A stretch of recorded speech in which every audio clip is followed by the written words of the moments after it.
જય માતાજી મિત્રો, કેમ છો બધા? મજામાં ને? આજે તો મસ્ત મજાના શિયાળામાં અમારા ધાબે હતો પકોડાનો પ્રોગ્રામ. તમે જોવો શું ધૂમધામથી પકોડા બને છે યાર. અને એક બાજુ બચ્ચા પાર્ટી ફોનમાં, દીદીઓ પણ ફોનમાં, અને બીજી બાજુના ધાબે હું તમને બતાવું તો બધા જેન્ટ્સ વાટે તો ક્યારે પકોડા બને ને અમને આ ભૂખ મટે.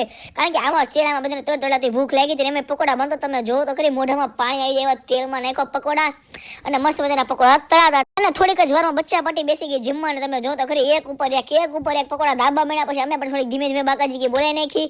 તમે જો બધા સાથે મળીને બધા બચ્ચા પાડી જમતી હતી. તમે જો તો ખરી, પકોડા ધાબા મળ્યા. અને એવા સરસ મજાના બધા સાથે મળીને પકોડા બનાવતા. એક નંબર પકોડા બન્યા હતા. અને થોડીક જ વારમાં મારી બાજુમાં બેઠો દક્ષ પણ ધાબા મળ્યા પકોડા દાગડધૂમ અને ક્રિસ્તો નગરી છાશ પીતો હતો.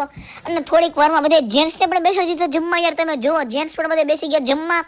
અને હવે લેડીઝની વારી હતી જમવા. એટલે બધા લેડીઝ કે અમારે તો ગરમ ગરમ ખાવું છે. એટલે પછી બધા જેન્ટ્સે પણ બનાવ્યા પકોડા. જેન્ટ્સ પકોડા બનાવતા થોડીક વાર અમને પણ કામે લગાડ્યા. તમે જોવો તો ખરી યાર, અમને બધાને કામે લગાડ્યા. અમે બધા બનાવ્યા સાથે મળીને પકોડા. પછી અમે અને જેન્ટ્સ બધા બનાવીને લેડીઝ બધા ગરમ ગરમ જમતા હતા. અને અમારા નૈના માસી પડી ગયા વિચારમાં કે શું આ બધાને પકોડા પૂરા પડી જશે કે